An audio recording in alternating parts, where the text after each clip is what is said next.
Mike McDaniel from Inside the ACC joining us to break down this weekend in the ACC, headlined by Clemson, Louisville. Please check out that specific video.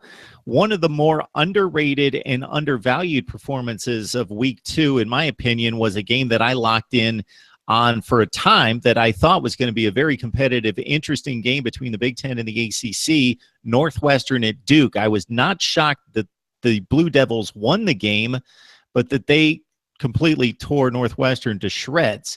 Daniel Jones was extremely impressive in that game, and the Duke defense was stifling against what we had anticipated to be a pretty formidable opponent in Northwestern. Yeah, that Duke game was surprising. Again, not because they won, but the manner in which they won.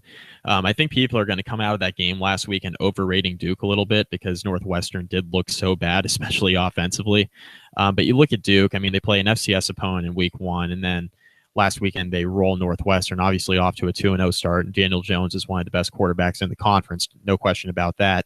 The thing to watch in this game is Baylor comes in extremely desperate, and while they've looked horrible, they lost to Liberty, they lost to UTSA, they have not looked good at all. Baylor really, really needs this game. I'm not confident enough to pick Baylor to win just because of the state of their football program at present, but Duke being a 2-touchdown favorite at home, that seems like a lot of points to me against a Baylor team that still has plenty of athletes on that field, a team that's really desperate. So I think the spread here, it's a little bit of a trap game. I can see how Duke can run away with this thing and win by a bunch. But I also think that Baylor is extremely desperate. Matt Rule is a really good coach. He needs to get this thing rolling in the right direction, and really nothing has gone their way through the first 2 weeks of the season. I think Baylor's due. I think Baylor will keep it close. I think Duke will win just because the one known commodity in this game is Daniel Jones. He's been spectacular, and they're playing at home. So I'll pick Duke to win, but don't be surprised if Baylor makes this thing a little bit closer than a lot of people expect.